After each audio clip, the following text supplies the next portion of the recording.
안녕하세요. 자식들에게 분에 넘치는 사랑을 받고 있는 50대 여자입니다. 100세 시대의 겨우 절반을 살았지만 돌아보면 참 다사다난했던 것 같습니다. 어떤 날엔 정말 죽고 싶을 만큼 불행했던 적도 있었고, 어떤 날엔 잇몸이 마를 정도로 해맑게 웃었던 적도 있었어요. 그 모든 순간들엔 항상 저희 시어머님이 계셨습니다.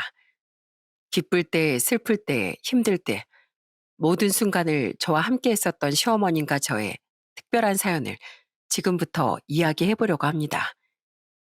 저희 집은 남부러울 것 없이 화목했던 네 식구였습니다. 항상 유쾌한 아버지, 소녀 같았던 어머니와 듬직한 장남이었던 오빠까지 아무것도 하지 않고 식구끼리 둘러앉아 같이 식사만 해도 다른 부잣집 부러울 것 없이 행복했었습니다. 그런 저희 가족의 행복은 제가 17 되던 해 아버지가 불의의 사고로 돌아가시게 되면서 금이 가고 말았어요. 어머닌 하루하루 아버지의 채취가 남은 옷을 끌어안고 눈물만 흘리셨고, 오빠 전 그런 어머니를 바라보면서 무척 힘들어 했습니다. 그런 무력한 나날들이 이어지고 있을 때쯤 오빠는 어머니께 이렇게 얘기했습니다. 어머니, 저 학교 그만두고 일 시작해 보려고요. 뭐? 학교를 그만두겠다고? 아니, 갑자기 왜? 이제 제가 가장 역할을 해야죠. 연수는 아직 어리고 어머니도 허리가 안 좋으시잖아요. 제가 벌어서 어머니랑 연수 먹여 살릴게요. 네가 왜 우리 먹여 살리 걱정을 해. 쓸데없는 소리 하지 말고 넌 공부에나 집중해. 전 공부에 미련 없어요, 어머니. 그리고 저한텐 힘들게 공부해서 대학 들어가 공부하는 것보다 어머니랑 연수가 더 소중해요. 오빠 어머닌 그날 서로를 부둥켜 안고 엄청 울었고, 저도 조용히 대화를 듣다가 방문에 기대서서 눈물을 흘렸습니다. 그날부로 오빠는 학교를 그만두고서 작은 회사에 들어갔고, 돌아가신 아버지를 대신해 저희 집안의 가장이 됐습니다. 제가 고등학교를 졸업하고 전문대 합격을 했을 때 오빤 스스럼 없이 제 등록금을 내줬고, 시험 기간 땐 제게 조용히 용돈을 건네주곤 했어요. 아버진 돌아가셨지만 그래도 가장 역할을 자처한 오빠 덕분에 저희 집은 힘든 시기를 잘 버텨낼 수 있었습니다. 그렇게 저는 대학을 졸업한 후 바로 직장에 취업해 일을 하게 됐고, 30살이 됐을 때쯤 지인의 소개로 2살 많은 남편을 만나게 됐어요. 밑에 동생 둘, 그리고 어머니와 함께 살고 있다던 남편은 오빠와 비슷한 사람이었습니다. 내성적인 사람이었지만 속은 참 단단한 사람이었죠. 성격이 유해서 싸울 일도 없었기에 3년 정도를 트러블 없이 만났고, 앞으로 쭉 함께하며 평생 눈 감을 때까지 행복할 수 있을 것 같다는 생각에 결혼을 약속하게 됐어요. 남편의 집은 지금 말로 금수저였습니다. 작은 시골 마을의 2층 전원주택에 살았고, 외국인 노동자들 고용할 정도로 규모가 큰 과수원을 운영하는 집이었어요. 원래는 시부모님이 함께 운영하셨는데 남편을 만나기 1년 전쯤 아버님이 돌아가시게 되면서 어머님 혼자 운영을 하게 되셨다고 하더라고요. 그렇게 어느 정도 사연을 듣고서 처음으로 인사를 드리러 가던 날, 어머님은 절 무척이나 반갑게 맞아주셨습니다. 아이고, 어서 와요. 정말 참하게도 생겼다. 얼굴에 딱 우리 집 며느리 될 상이라고 써져 있네. 어머니께선 절 정말 마음에 들어 해 주셨어요. 물론 저희 어머니도 마찬가지였고 말이죠. 그렇게 양가 집안 모두 인사를 드린 후 상견례, 결혼 준비까지 마치고 딱 식을 올리기 전날 오후쯤 오빠가 조용히 제게 다가와 통장을 한번 확인해 보라고 말해주고 나가는 거예요. 무슨 소리 하나 싶어 은행에 가서 통장을 확인해 본 전 정말 깜짝 놀랄 수밖에 없었습니다. 바로 오빠가 1,000만 원이라는 거금을 제게 보내놓았기 때문이었죠. 그때 당시에 1,000만 원은 제법 큰 액수였기에 곧바로 집으로 달려가 오빠에게 이 돈이 뭐냐고 물었습니다. 그러자 오빠는 방긋 웃으며 절 꼭 끌어안으며 이렇게 말하더군요. 내 동생 시집 가는데 오빠가 이 정도는 해줘야지. 연수야, 건강하게 그리고 예쁘게 잘 자라줘서 너무 고마워. 결혼 진심으로 축하한다. 잘 살아야 돼. 그리고 김서방이 힘들게 하거나 못되게 행동하면 오빠한테 바로 말해. 오빠가 잽싸게 튀어가서 아주 눈물 콧물 쏙 빠지도록 혼꾸녕을 내줄 테니까 행복해라. 오빠의 진심이 담긴 축하, 모두의 축복 속에서 저희는 무사히 결혼식을 올릴 수 있었습니다. 남편은 다니던 회사를 그만두고 어머님의 과수원 일을 본격적으로 돕기 시작했고, 이렇게 되면 신혼집을 구하기보단 시댁에 들어가 사는 것이 맞겠다 싶어 저도 직장을 정리한 뒤 합가를 하게 됐어요. 다들 시댁과 함께 살면 고부 갈등이다 뭐다 하잖아요. 저와 어머니 사이에 갈등이란 단어는 없었습니다. 사람은 아침밥을 먹어야 힘이 난다며 어머님은 꼭 아침에 절 흔들어 깨우곤 하셨죠. 어서 일어나. 벌써 8시야. 일찍 일어나는 새가 벌레를 잡아먹는다는 말도 몰라? 너 좋아하는 김치찌개 맛있게 끓여놨으니까 얼른 일어나서 밥 먹어. 이렇게 겨우 눈을 떠서 식탁에 앉으면 어머님은 생선살들을 발라 꼭 제 밥 위에 얹어주셨고, 고기 반찬이 있으면 신선한 상추에 쌈을 싸서 제 입에 쏙 넣어주시곤 하셨습니다. 남편은 저희 둘의 모습을 보고 피식 웃으면서 이렇게 말했어요. 내가 살다 살다 이런 광경도 다 보네. 어머니, 저희한텐 절대 이런 거 안 해주셨잖아요. 밥 안 먹고 가도 뭐라고 안 하셨으면서. 사위는 100년 손님이라는 말이 있잖아. 며느린 200년 손님이야. 남의 집에서 딸을 데리고 왔으면 그만큼 귀하게 대접을 해줘야지. 어머님이 방긋 웃으면서 그런 말씀을 하시면 괜시리 기분이 좋아지더라고요. 그리고 어머님은 도시 생활만 해본 제게 시골의 풍경을 보여주고 싶으시다며 과수원 일이 끝나면 항상 저를 데리고 이곳저곳 동네를 돌아다니곤 하셨어요. 시골에는 도시에선 보지 못했던 것들이 정말 많았습니다. 발길이 닿는 모든 곳이 자연이다 보니 개구리들도 정말 많았고 메뚜기 사마귀 같은 것들도 정말 많았습니다. 사실 전 도시에서 자랐기 때문에 이 모든 것들이 처음엔 익숙치 않아서 개구리가 폴짝하고 뛰어오를 때마다 비명을 지르며 어머님 뒤로 숨곤 했어요. 개구리 한 마리 가지고 유난 떨긴. 너 개구리 뒷다리 먹어봤니? 네? 개구리 뒷다리를 어떻게 먹어요, 어머님? 보릿고개 시절엔 지금처럼 쌀도 먹을 만한 반찬도 많이 없어서 개구리나 메뚜기 같은 걸 구워 먹고 튀겨 먹고 그랬어. 개구리 뒷다린 생선살처럼 야들야들하고 메뚜기 튀김은 또 얼마나 감칠맛이 났다고. 오, 마침 저기 한 마리 또 뛰어간다. 이따가 저녁에 반찬으로 개구리나 구워 먹을까? 왜? 아니요, 아니요. 시댁에 살아서 가장 좋았던 건 이렇게 소소하게나마 어머님과 추억을 쌓을 수 있다는 부분이었습니다. 그리고 저녁이 되면 항상 반딧불이가 반짝이며 장관을 이루곤 했는데 어머니께선 좀 더 가까이서 보라며 밖에 나가셔서 반딧불이 한 마리를 잡아 보여주셨습니다. 우와 하고 보고 있으니까 어머니께선 피식 웃으며 제게 이렇게 말씀하셨어요. 개구리나 메뚜긴 징그럽다면서? 이건 별로 안 징그런가 보네. 맨날 TV로만 봤지 실제로는 처음 봐요. 너무 예뻐요, 어머님. 그렇지? 여긴 그런 곳이야. 반딧불이가 반짝반짝 빛을 내면서 날아다니고 여름이랑 가을이 되면 풀벌레 우는 소리를 자장가 삼아 잠들고. 예, 난 요즘 이렇게 예쁘고 귀한 시골의 날 것들을 너한테 하나하나 보여줄 수 있어서 너무 행복하다. 눈 뜨면 오늘은 너 데리고 뭘 보여줘야 되나 이런 생각부터 한다니까. 어머님께선 줄곧 도시에서만 살아온 제게 많은 것들을 알려주셨고 때론 친구처럼 그리고 때로는 어른처럼 하루의 절반을 제 옆에 있어 주셨습니다. 그러던 어느 날이었어요. 시댁에 있는 동네는 워낙에 작은 데다가 시골 마을이라 개를 풀어놓고 키우는 곳이 많았어요. 그 중에서도 덩치가 무척이나 크고 분위기가 있어 보이는 개를 키우는 집이 있었어요. 항상 쇠줄에 묶여 있었지만 사람이 지나갈 때마다 곧 뛰쳐나올 것처럼 사납게 지저대곤 했었죠. 그런데 어느 날 그 개가 목줄이 끊어진 채로 동네를 어슬렁거리는 걸 과수원으로 향하던 제가 발견을 하게 됐어요. 그리고 눈이 딱 마주치는 순간 저를 향해 코를 찡긋거리더니 냅다 달려오는 겁니다. 발이 얼어붙어서 도망도 못 치겠고 진짜 이대로 물려 죽겠구나 싶던 그때였어요. 이런 몹쓸개 같으니 당장 저리로 안 가?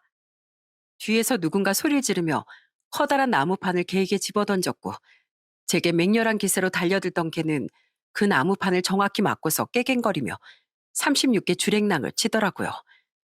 이런 용감한 행동으로 제 목숨을 살려주신 분이 누군지 아세요? 네, 바로 저희 시어머니셨습니다. 진짜 큰일 날 뻔했네. 괜찮니? 어디 다친 데는 없고? 다친 곳은 없어요, 어머니. 근데 과수원에 계시는 거 아니었어요? 잠깐 누구 좀 만나고 오는 길이다. 내가 안 봤으면 어쩔 뻔했어. 가만히 있어보자. 저게, 저기 파란 지붕 김신의 집 걔 맞지? 우리 지나갈 때마다 아주 난리법석을 떨던. 볼 때마다 아주 조마조마했는데 기어이 사단을 내는구만. 너 따라와라. 내가 오늘 아주 뒤집어 엎어버려야겠어. 어머님은 그 길로 절 데리고 파란 지붕집으로 향했습니다. 김씨 아저씨는 제게 계속 허리를 숙여 사과했고 다시는 걔가 목줄을 끊고 달아나는 일이 없게끔 철저히 관리하겠다는 약속도 하셨어요. 그때 어머님이 참 든든하게 느껴지더라고요. 마치 저만을 위한 원더우먼 같았죠. 하지만 그런 어머님에게도 딱 한 가지 문제점이 있었습니다. 바로 시동생과 시누이였는데요. 시동생 시누이는 진중한 남편과는 다르게 참 철이 없는 사람들이었어요. 필요한 게 있을 때만 고향집에 내려와선 어머님을 붙잡고 돈에 관련해 우는 소리를 내곤 했어요. 엄마, 나 이번에 카드값이 좀 많이 나왔더라고. 800만 원 정도 나왔는데 이번 딱 한 번만 엄마가 내주면 안 될까? 한 번만 도와주라. 어? 엄마, 난 이번 생일 선물로 차 바꿔줘요. 시동도 잘 안 걸리고 맛이 가려하더라고. 그래서 말인데 내가 받은 차가 있거든요. 딱 4천만 원이면 살 수 있는데 사주실 거죠? 네? 아주 둘이서 쌍으로 난리를 치는데 그 모습이 정말 가관이더라고요. 이 모습을 제대로 끊을 수 있는 사람은 남편뿐이었습니다. 남편은 중간선을 지킬 줄 아는 사람이었고 또 무게를 잡아주는 사람이었던지라 선을 제대로 그어줬어요. 너네 이따위 말짓거리로 내려왔냐? 어? 둘 다 서울로 가더니 건모만 잔뜩 들어가지고 말이야. 막내 너 월급도 고작 250 정도 되는 애가 카드값 800만 원이 가당키나 해? 그리고 둘째, 너 아까 보니까 세차도 한 것 같더만. 차에서 아주 광이 나던데. 야, 난 거울인 줄 알았다 임마. 그리고 뭐? 차가 안 굴러가? 시동이 안 걸려? 난 과수원 나갈 때마다 덜덜거리는 트럭 타고 나가는데 뭔 세차 타령이야? 10년은 더 타겠구만. 아이, 형은 진짜 너무 고지식해서 탈이라니까. 남잔 3년 주기로 차를 바꿔줘야 홈이 좀 산단 말이야. 형이랑 나랑 같아? 맞아. 800만 원 좀 일시불로 긁을 수도 있는 거지 뭘 그래. 그래, 카드값 8배? 세차? 그까짓 거 내가 다 해줄게. 그렇게 어려운 일도 아니고. 단, 내가 이거 다 해주는 만큼 너네도 해줘야 할 게 있어. 어, 뭔데? 말만 해. 내가 하루 일당 15만 원씩 쳐줄 테니까 하루만 우리 가수원에서 일해. 그동안 나랑 어머닌 읍내에서 콧바람 좀 쐬고 올 테니까. 내가 카드값도 내주고 세차도 사주는데 그 정도는 무리 없이 할 수 있지? 남편이 팔짱을 끼고 시동생과 시누이에게 말을 하는데 그 말을 듣는 순간 두 사람의 표정이 사색이 되더군요. 세상에 공짜가 어디 있겠어요? 오는 게 있으면 가는 게 있어야죠. 남편의 말에 두 사람은 절대 곧 죽어도 반일을 못한다며 고개를 내저었습니다. 단호한 남편 덕분에 어머님은 다행히 흔들리지 않고 중심을 잘 잡을 수 있었어요. 이후 저희는 딸 하나, 아들 하나를 낳은 뒤 시골의 평화로운 공기를 느끼며 평범하게 살고 있었습니다. 그리고 결혼 5년 차가 되던 해 시동생이 아주 거하게 사고를 치고 말았어요. 여자친구에 대한 이런 방구 언급도 없던 사람이 갑자기 결혼을 하겠다며 본인의 여자친구를 데리고 시댁으로 찾아온 겁니다. 저희 식구는 모두 당황했지만 그래도 이미 온 사람을 내쫓을 수도 없어서 우선은 반갑게 맞이해줬어요. 우리 둘째한테 이렇게 예쁜 여자친구가 있는 줄은 몰랐네. 서울에서 여기까지 온 거예요? 온다고 힘들진 않았어요? 아니요. 서울에서 2시간 반밖에 안 걸리던데요. 운전은 제가 한 게 아니어서 저는 안 힘들었어요. 그렇게 저희는 초면에 무슨 말을 해야 할지 몰라 서로 계속 눈치만 보고 있다가 남편이 먼저 입을 열었습니다. 두 사람 언제부터 만난 거예요? 우리 클럽에서 만났어. 그 읍내에 있는 나이트클럽 같은 데 말고 서울에 보면 젊은 사람들 노는 클럽 있거든. 거기서 춤추고 있는 여자친구를 보는 순간 딱 이 사람이다 싶어서 내가 화끈하게 대시했지. 클럽에서 만났다고? 클럽에서 만났다고 해서 결혼 못하라는 법은 없잖아. 응, 그래. 뭐 둘째 말도 틀린 건 없지. 그래, 아가씨. 부모님은 뭐 하시고? 저희 엄만 술집 운영하고 계시고요. 아빤 백수세요. 그 말을 듣는 순간 누가 뒤통수를 한 대 때리는 것 같았습니다. 대화를 더 해보지 않아도 대충 어떤 집안에서 자란 사람인지 느낌이 확 들더라고요. 그런데 충격은 여기서 끝이 아니었습니다. 우리 장모님 있잖아. 가락동에서 엄청 유명한 아가씨 장사하고 계셔. 돈도 엄청 많이 벌어. 뭐, 아가씨 장사? 직업에 기천은 없잖아. 돈만 잘 벌면 된 거지. 안 그래? 그럼 아가씨는 지금 무슨 일 하고 있어요?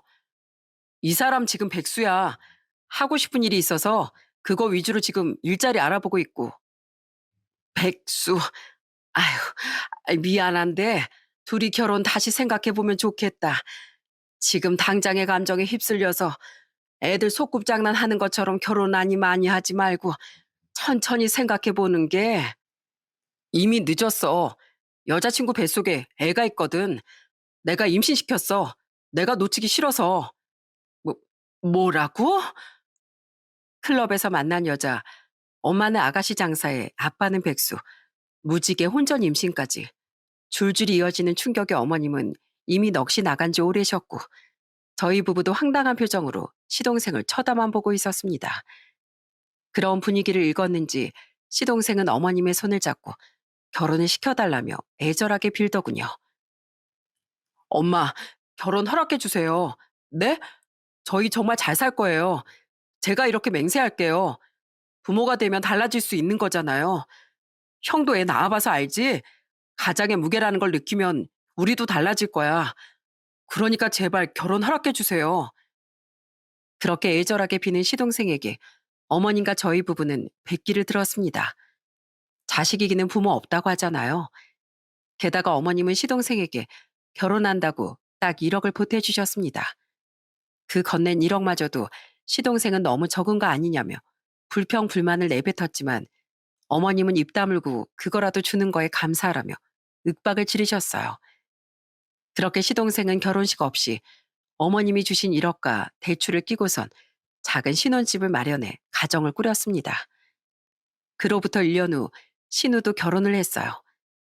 다행히 신우는 시동생처럼 막 나가는 집안이 아닌 대기업에 다니는 남자를 만나 괜찮은 집안으로 시집을 갔답니다. 그렇게 3남매가 모두 결혼을 하고 나니 그나마 좋았던 건 명절에 시댁이 북적거린다 정도였어요. 그중 딱 하나 옥에 티가 있었는데 그 사람은 다름 아닌 동서였습니다. 동서는 명절에 모일 때마다 항상 말썽을 피우곤 했어요. 술만 들어가면 아주 온 집안에 추태를 부리고 다녔죠. 차례나 제사를 다 지내고 나면 어머님이며 남편이며 돌아다니면서 술을 따라주는 걸 좋아했고 그렇게 혼자서 술을 잔뜩 마시고 취하면 눈이 반쯤 풀린 채 사태질을 하며 제게 반말을 하는 게 일상이었습니다. 야, 박연수, 너 진짜 꼰대 같아. 알아? 당연히 모르겠지. 뭐, 너? 너? 그래, 너 전에 우리 남편이 딱 1,000만 원만 빌려달라고 했는데 돈 없다고 나가라고 했다면서? 네가 어떻게 그럴 수가 있냐? 어? 우리 집 무시하는 거야, 뭐야? 그리고 어머님도 진짜 너무하세요. 저같이 예쁜 며느리가 들어왔으면 간도 쓸개도 다 빼주셔야 하는 거 아니에요? 제 친구들은요, 시댁에다가 돈 달라고 하면 다 준다는데 계속 그러시면 저 콱 아드님 이혼담 만들어버립니다. 네? 얘가 진짜 보자 보자 하니까 넌 내가 돈 달라고 하면 돈 주는 ATM 기계로 보이냐? 시애미 앞에서 아주 그냥 할 말 못할 말 구분도 못하고 술 취해서 칠렐레 팔렐레 계속 그따위로 행동할 거면 차라리 이혼해라. 안 말릴 테니까. 둘째 너 뭘 멍청하게 보고만 있어. 꼴도 보기 싫으니까 네 마누라 데리고 내 눈앞에서 사라져. 평소엔 화를 내지 않던 어머님도 동서의 막말과 추태에 결국 소리를 지르셨죠. 이건 정말 아니다 싶으셨겠죠. 시동생이 결혼한 지 얼마 되지 않았을 때 갑자기 1,000만 원만 빌려달라며 시댁으로 찾아왔었는데 어머님이 가지고 있는 돈이 없으니 집으로 돌아가라며 빈손으로 돌려보냈던 적이 있었어요. 그 일을 빌미 삼아 제게 저런 식으로 주정을 부린 것 같아 보였습니다. 그렇게 시동생만 속을 썩이면 그나마 다행이라고 할 텐데 시집을 간 시누이도 덩달아 어머님 속을 썩였습니다. 딸들은 다 키워서 시집 보내놓으면 출가 외인이 된다는 말 있잖아요. 시누이가 딱 그 꼴이었어요. 첫 명절에만 오고선 그 다음 해부턴 아예 얼굴도 비추지 않더군요. 그렇게 시간이 지나 결혼 7년 차가 되던 날 제게 청천벽력 같은 일이 일어났습니다. 집에 기둥이었던 사랑하는 오빠가 교통사고로 세상을 떠났다는 연락을 받게 된 것이었어요. 오빠는 제가 결혼하고 2년 정도가 지난 시점에서 결혼을 했고 어린 조카도 있는 상황이었어서 더욱 심란했습니다. 급하게 장례식장에 달려가니 엄마는 거의 혼절하다시피 울고 계셨고 새언니도 어머님의 옆에 주저앉아 엉엉 울고 있었어요. 그리고 어린 조카는 새언니 옆에서 상복을 입은 채 멀뚱멀뚱 서 있기만 할 뿐이었죠. 그리고 남편과 어머님은 장례를 치르는 내내 저희 가족의 옆에 있어 주셨습니다. 아가, 괜찮니? 밥은 좀 챙겨 먹었고? 네, 조금 먹었어요. 조금 먹어서 쓰나 많이 먹어야지. 안 들어가더라도 억지로 밀어 넣어야 돼. 밥도 많이 안 먹고 울면 나중에 쓰러진다. 어머님, 저희 오빠 불쌍해서 어떡해요. 아버지 돌아가시고 가장 역할 한다고 대학도 그만두고 일만 했던 사람인데 그렇게 고생만 한 사람이 이제야 좀 행복해지나 싶었는데 우리 새언니랑 조카도 너무 불쌍하고 너무 힘들어요, 어머님. 그래, 마음껏 울어. 내 앞에서 마음껏 울어도 된다. 아휴, 얼마나 힘들고 내 새끼. 눈물 콧물 침까지 흘려가며 엉엉 울던 절 어머니께선 따뜻하게 품에 안고 토닥여 주셨답니다. 친정엄마도 장례를 치르는 동안 옆에 있어준 어머님과 남편에게 연신 고맙다며 허리를 숙였어요. 저는 너무 속상하고 슬펐지만 아이들이 있었기에 있는 힘을 쥐어짜내 살아야만 했어요. 그리고 남편은 제게 먼저 혼자 남은 새언니와 조카를 돕자는 말을 꺼냈습니다. 떠난 저희 오빠의 가족까지 챙겨주는 남편의 세심함에 그날 한 번 더 눈물을 펑펑 흘렸어요. 그렇게 저와 남편은 시간 날 때마다 새언니와 조카에게 금전적 지원을 해줬습니다. 많은 돈은 아니지만 조금이라도 도움이 됐으면 하는 마음으로 말이죠. 그리고 그 무렵쯤 시동생의 이혼 소식도 함께 들려왔어요. 철 모르고 살던 두 사람이 이혼을 하는 건 어쩌면 예견된 상황이었던지라 뭐 딱히 놀랍지도 않았어요. 그런데 딱 그 소식을 들은 지 일주일 정도가 지났을 무렵 두 사람이 어린 조카를 데리고 언성을 높이며 시댁으로 찾아왔습니다. 엄마, 엄마가 얘 좀 맡아주시면 안 돼요? 뭐라는 거야? 야, 애가 무슨 짐짝이야? 어쩌라고? 나도 애 잘 키울 자신 없고 이 사람도 애 키우기 싫다는데 그럼 부탁할 사람이 엄마밖에 더 있어? 형이 키울래 그럼? 어머님도 못 키우겠다 하시면 그냥 지금 바로 고아원에 보내버릴 거예요.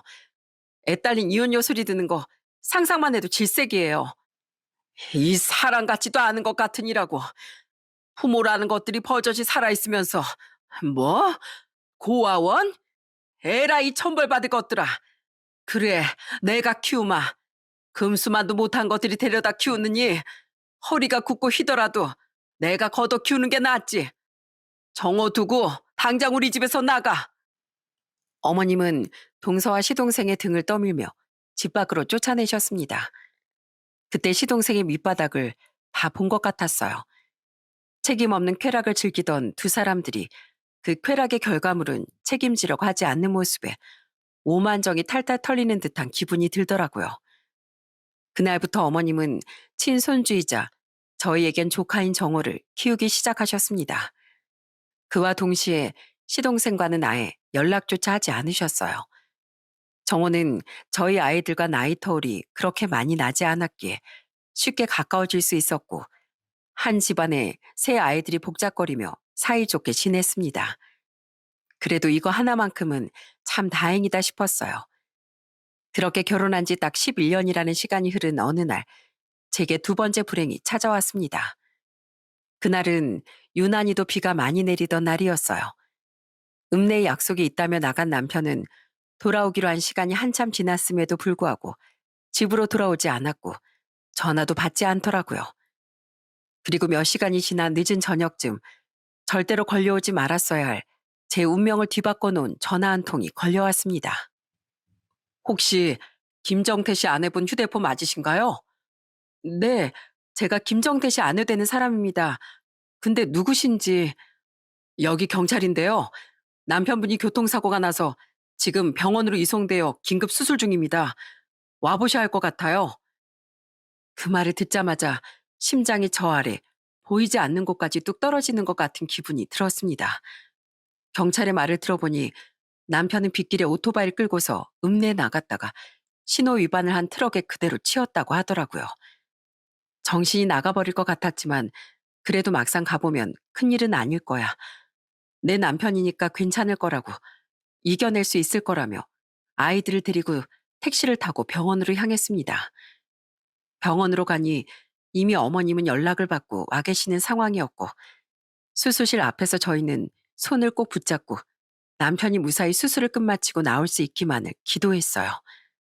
그렇게 어느 정도의 시간이 흘렀을까 수술실 불이 꺼지고 문이 열리면서 남편을 수술해준 주치의 선생님이 나오시더라고요. 저와 어머님은 그 모습을 보자마자 달려가 의사 선생님을 붙잡고 물었습니다. 선생님, 저희 남편 괜찮은 거죠? 네? 살 순 있는 거죠? 죄송합니다. 저희도 최선을 다했지만 머리를 너무 크게 다치시는 바람에 미리 마음의 준비를 하고 계시는 게 좋겠습니다. 아니야, 그럴 리가 없어. 그럴 리가 없다고. 의사 선생님의 말을 듣는 순간 어머님께선 바닥에 풀썩 주저앉아 오열하셨고 저도 그대로 바닥에 주저앉아 버리고 말았어요. 사람에겐 가끔 말도 안 되는 기적이 일어난다고 하잖아요. 저와 어머님은 그런 기적이 남편에게도 찾아와 주길 간절히 기도했습니다. 하지만 그 기도에도 불구하고 남편은 하루도 채 견디지 못하고 가족의 곁을 떠나고 말았어요. 현실을 부정하고만 싶었습니다. 모든 게 지독한 악몽이었으면 싶었죠. 이 모든 게 꿈이라서 눈을 뜨면 남편은 언제나 그랬듯 옆에서 코를 골며 자고 있고 그런 남편의 품에 파고들어 당신이 사고가 나서 죽는 꿈을 꿨다고 말하면 남편은 잠결에라도 날 안아주며 그랬냐고 좋은 꿈을 꿨다고 말해줄 텐데 마주한 현실은 그저 괴롭기만 했습니다. 여보, 당신 왜 거기 있어? 얼른 와서 내 눈물 닦아줘야지. 나 지금 엄청 힘들고 아픈데 당신은 왜 거기서 웃고 있어? 진짜 너무하다. 여보, 있잖아. 나 지금 꿈꾸고 있는 것 같아. 당장 눈 감았다 뜨면 당신이 내 옆에서 아무렇지도 않은 듯이 자고 있을 것 같아. 너무 안 믿긴다, 여보. 나 이제 어떻게 살지? 당신 없는 인생 한 번도 상상해 본 적이 없는데 우리 애들이랑 난 어떡하라고. 더 속상했던 건 남편의 죽음에 눈물을 쏟은 사람은 저와 어머님이 끝이었다는 겁니다. 시동생과 시누이도 연락을 받고 장례에 왔고 시동생의 지인들도 장례식장에 찾아와 줬는데 어떤 행동들을 했는지 아세요?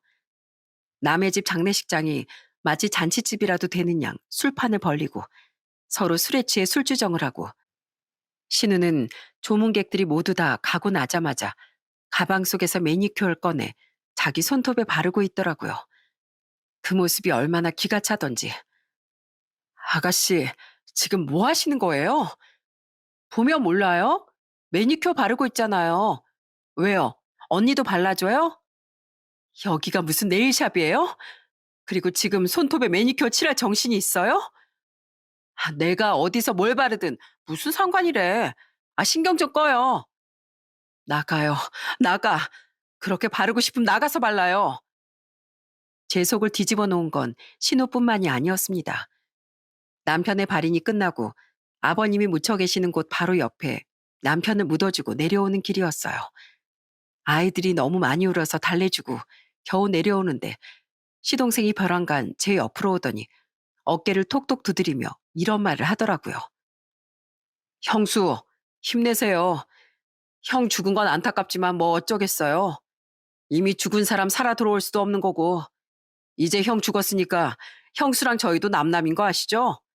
과수원은 이제 제가 물려받을 테니까 혹시라도 콩고물 떨어질까 기대하면서 저희 엄마한테 붙어 있지 마시고 조용히 떠나세요. 아시겠어요? 그 말을 듣는 순간 딱 깨달았어요. 아, 시동생은 정말로 짐승보다 더 못한 사람이었구나 하는 걸 말이죠. 그 순간 어머님이 제 옆으로 다가와 시동생의 뺨을 있는 힘껏 내리치셨어요. 그리고 분노에 가득 찬 목소리로 이렇게 말씀하셨습니다. 너 같은 것도 자식이라고 내가 낳고 미역국을 먹었으니 그날 널 낳고 먹은 미역국을 도로 토해내고 싶은 심정이다.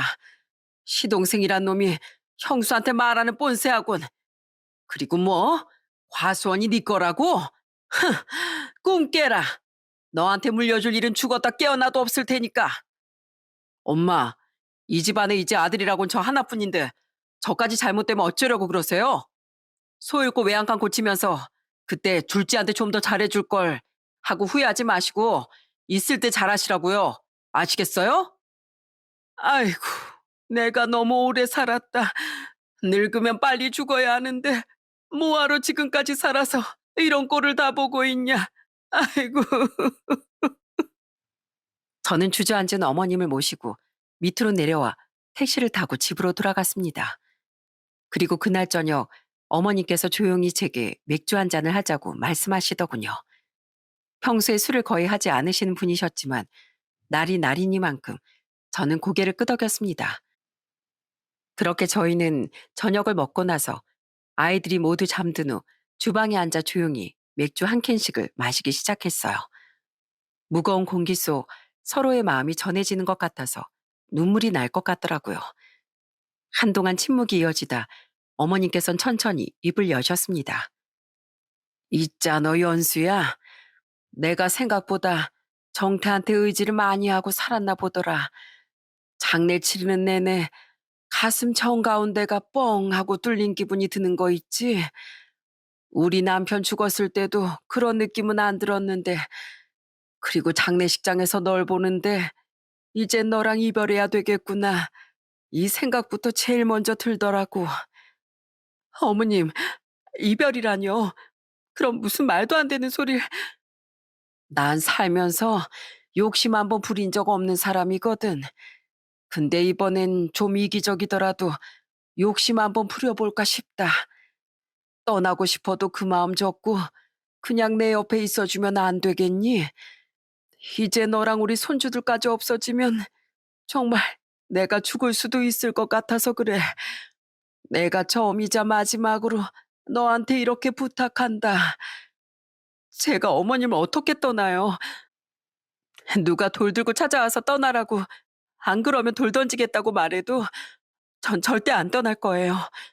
죽어도 안 떠나니까 걱정하지 마세요. 평생 어머님 옆에 있을 거예요.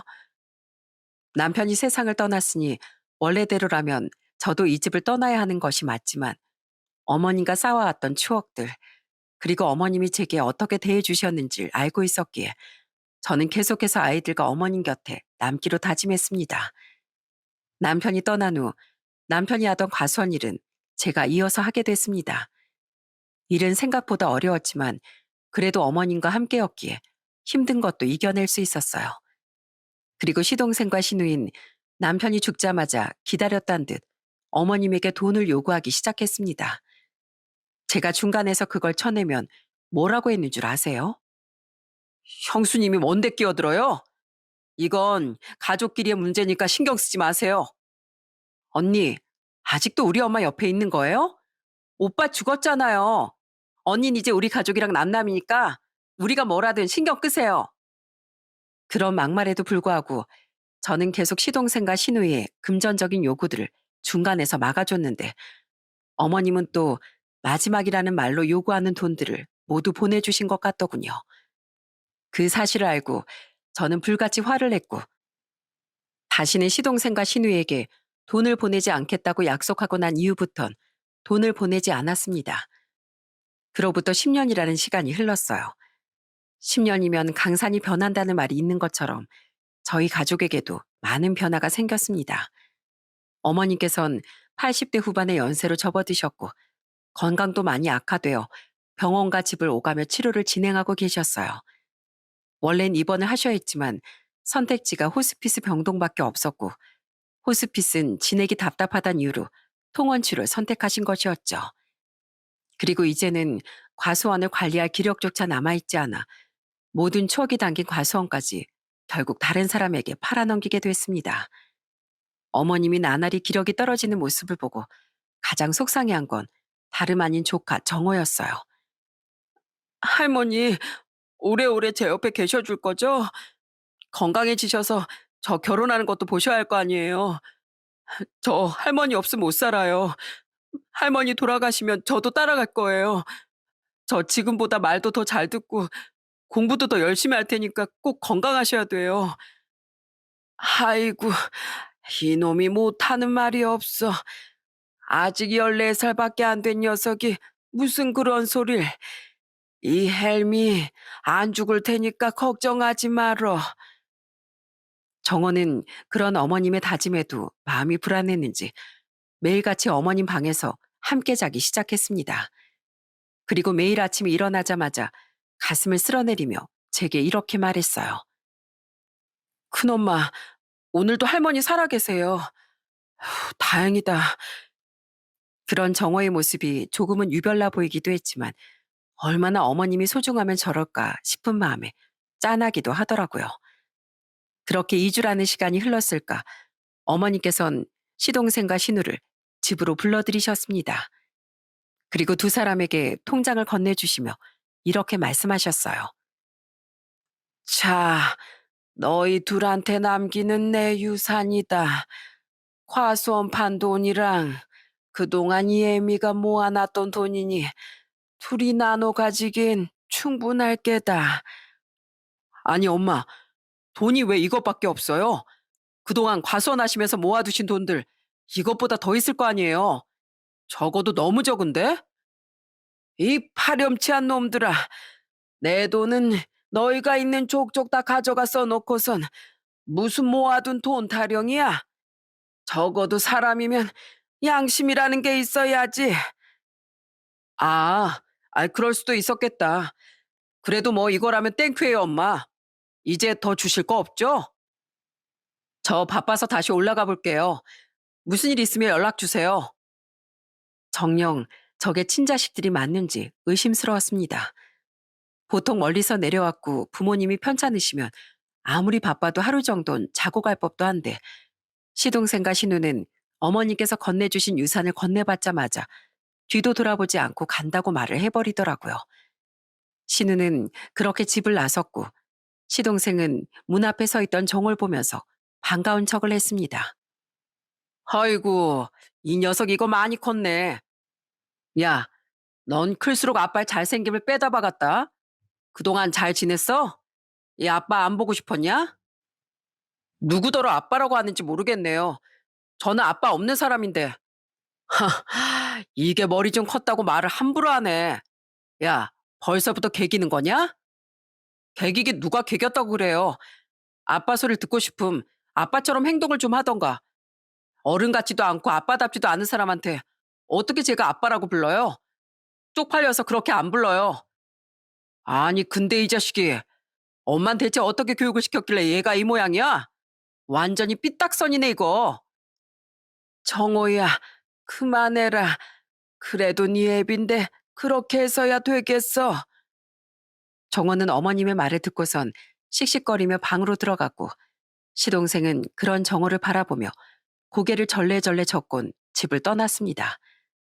그로부터 2주라는 시간이 더 흐른 어느 날 아침, 저는 여느 때와 같이 어머님이 계시는 방문을 두드렸어요. 어머님, 진지 드세요. 오늘 병원 가시는 날이잖아요. 얼른 일어나셔야죠. 평소 같았으면 방 안에서 어머님의 목소리가 들려왔을 텐데 그날따라 무척이나 고요하더라고요. 그 침묵에 저는 바로 알아챌 수 있었어요. 어머님이 모두가 잠든 사이 나비가 되어 영원한 소풍을 떠나셨다는 것을요. 어머님, 저 방에 들어가도 돼요? 어머님, 대답 좀 해주세요. 제가 이렇게 애타게 부르잖아요. 네? 어머님, 저 방에 들어가도 되는 거죠? 제발, 된다고 딱 한마디만 해주세요. 제발. 제 울음소리를 들은 아이들은 방에서 나와 저를 말없이 쳐다봤고, 어머님의 옆에서 자고 있던 정호도 어느덧 일어난 것 같았습니다. 곧이어 방 안에서 울음소리가 들렸고, 굳게 닫힌 문이 열리면서 눈물 범벅이 된 정호가 울면서 어머님의 임종을 알렸어요. 큰엄마, 할머니가 숨을 안 쉬세요. 할머니 돌아가신 것 같아요. 나의 중심을 잡아줬던 사람, 나를 지켜줬던 나의 원더우먼. 그렇게 저는 어머님과 영원한 작별을 하게 됐습니다. 어머님은 아버님, 그리고 남편이 묻혀 있는 곳 바로 옆에 모셨어요. 그리고 마지막으로 어머님 묘 앞에서 절을 올리며 이렇게 다짐했습니다. 어머님과 함께했던 모든 순간을 1초도 잊지 않고 기억할 거고, 정호도 자식처럼 잘 키우겠다고. 그동안 힘든 삶을 살아내느라 고생 많으셨으니 이제 하늘에선 사랑하는 장남, 그리고 남편 만나 걱정 없이 행복만 하시라고 말이죠. 아이들도 각자 어머님의 묘에 절을 올리고 두 손을 꼭 모아 기도했습니다. 정호야, 정혼 뭐라고 기도드렸어? 나중에 먼 미래에 꼭 성공한 사람이 돼서 할머니 묘에 찾아와서 인사드리겠다고 하늘에서 꼭 지켜봐 달라고 기도드렸어요. 기특하네 우리 정호. 할머니도 전부 다 들으셨을 거야. 앞으로도 쭉 지켜보실 거니까 정원 지금처럼만 잘 커주면 돼. 그렇게 장례를 마치고 산에서 내려가는 길, 차를 타고 가려는데 갑자기 정호가 제 옷소매를 붙잡더니 불안한 듯 저를 바라보며 이렇게 물어보더라고요. 큰엄마, 저 안 버리실 거죠? 버리긴 뭘 버려. 정호야, 너는 내 아들이야. 그러니까 한 번만 더 버리니 많이 그런 소리 하면 큰엄마한테 혼난다. 감사합니다, 큰엄마. 장례가 끝나고 집에 돌아온 전 곧바로 어머님의 유품을 천천히 정리하기 시작했습니다. 서랍에 있던 어머님 물건과 장롱에 있던 옷들을 하나씩 정리하는데 저기 장롱 깊숙한 곳에 하얀 봉투가 하나 보이더라고요. 이게 뭐지 싶어서 하얀 봉투를 꺼내 열어보는 순간 저는 눈물을 펑펑 쏟아내고 말았습니다. 그 봉투 안에 들어있던 것의 정체는 어머님이 제게 남긴 편지였어요. 사랑하는 내 며느리 연수야. 세상에서 제일 무능하고 못난 시엠이다. 내가 언제 죽을지 모르지만 너한테 꼭 하고 싶은 말이 있어서 몇 자 남겨본다. 연수야, 넌 나랑 함께한 시간들이 행복했니? 넌 어땠을지 모르지만 난 정말 행복했단다. 난 살면서 인생의 낙이라는 걸 크게 못 느꼈는데 널 만나고 나서부턴 하루하루 사는 게 얼마나 행복한 건지 알 수 있었거든. 네가 웃으면 저절로 행복해지는 기분이었고 네가 울면 세상이 다 무너지는 것 같이 마음이 아팠어. 어쩌면 너랑 난 전생에 엄마 딸이 아니었을까. 연수야, 넌 내게 그런 아이였어. 그래서 정태가 죽었을 때 네가 떠날까 두려워서 널 붙잡을 수밖에 없었다. 이기적인 날 꼭 용서해 주려무나. 그리고 재산 둘째랑 막내한테만 줘서 서운했지? 그렇게 안 하면 나중에 내가 죽고 없을 때 그놈들 때문에 네가 힘들어질까 봐 내 일부러 그랬던 거야. 내가 죽고 나면 너랑 나랑 계절마다 된장을 담궜던 된장독을 꼭 열어보렴. 그리고 꼭 그 안에 있는 돈으로 행복하게 살아. 연수야, 우리 정태의 짝이 되어줘서, 내 며느리가 되어줘서 고마웠다. 인연이 허락한다면 우리 다음 생엔 꼭 엄마와 딸로 만나자꾸나. 사랑한다, 내 새끼. 어머님이 편찮으시기 전 매해마다 어머님과 함께 된장을 담궜던 된장독이 있습니다. 그곳은 오래전부터 비어 있었는데 된장독을 열어보라는 말에 저는 눈물을 닦고 마당으로 나가 그 된장독을 조심스럽게 열어보았어요. 그리고 그 안을 열어본 전 깜짝 놀랄 수밖에 없었습니다. 된장독에는 된장 대신 검정색 비닐봉투들이 항아리를 꽉 채우고 있었거든요. 그 안에는 무려 2억 5천만 원이라는 돈이 들어있었어요. 분명 법적인 절차를 통해 재산을 증여할 방법이 있었음에도 불구하고 어머님은 시동생과 시누이 몰래 저희 둘만의 행복한 추억이 담긴 이 된장독에다 유산을 묻어두신 것이었어요. 아마도 어머님은 혹시라도 시동생과 시누이가 이 돈의 실체를 알면 시비를 걸고 당장 돈 내놔라 하이에나처럼 달려와서 괴롭힐 게 뻔하기 때문에 그들이 모르게 된장독에 조용히 제게 유산을 물려줬던 것으로 보였습니다. 2억 5천이라는 돈, 누군가에겐 큰 돈이고 또 누군가에겐 작은 돈일 수도 있습니다. 하지만 제겐 그 무엇보다도 뜻깊은 돈이었어요. 그리고 저는 하늘을 바라보며 또 한 번 다짐했죠. 언젠가 하늘로 어머님을 만나러 갔을 때 그동안 열심히 살았다고 자신 있게 말할 수 있을 만큼 열심히 잘 살아보겠다고 말이죠. 아이들을 혼자서 셋이나 키우다 보니 사실 힘든 날도 있었지만 어깨가 아프다고 하면 냅다 달려 어깨를 주물러주고 또 다리가 아프다고 하면 다리를 주물러주는 아이들 덕분에 행복에 젖어 살고 있습니다. 첫째 같은 경우엔 20살이 됐고 둘째와 정호도 이제 곧 성인이 되는데요. 정호는 큰엄마, 제가 힘들 때 매일같이 다리고 어깨고 다 주물러 드릴게요. 하며 저의 껌딱지가 되어 살고 있답니다. 세 아이들이 모두 착하고 순하게 자라줘서 되려 사랑을 듬뿍 받으며 살고 있어요. 어머님이 남겨주신 돈으론 아이들 뒷바라지라고 또 필요한 곳에 쓰면서 지내고 있습니다. 시동생과 시누인 어머님이 돌아가신 뒤로 어디서 뭘 하고 사는지 알 턱이 없습니다. 당연히 좋은 관계가 아니니 연락을 주고받을 일도 없고 말이죠. 이제 친정엄마도 연세가 꽤 많이 드셨는데 그래도 가끔 손주들을 보러 내려오실 만큼 정정하게 잘 지내고 계십니다. 이 세상에 태어나 우리가 경험하는 가장 멋진 일은 가족의 사랑을 배우는 것이다. 라는 명언이 있습니다. 저는 세상에 태어나 지금까지 친정엄마, 오빠, 그리고 남편과 어머님에게 따뜻한 사랑을 받아왔습니다. 사랑을 받은 사람은 사랑을 주는 법 또한 잘 안다고 하죠. 이 사연을 보시는 분들도 주변에 있는 가장 가까운 사람, 가장 의지할 수 있는 사람들에게 작은 마음이라도 나누었으면 하는 마음에 사연을 보내게 됐습니다. 그리고 하늘에 있는 나의 사랑들에게 30년 뒤에 꼭 만나서 못다한 얘기들 실컷 나누자는 말을 남기고 이야기를 끝마치도록 하겠습니다. 날이 무척이나 더워졌어요. 다들 더위에 건강 조심하시고 사랑 가득한 나날들 보내시길 바랍니다.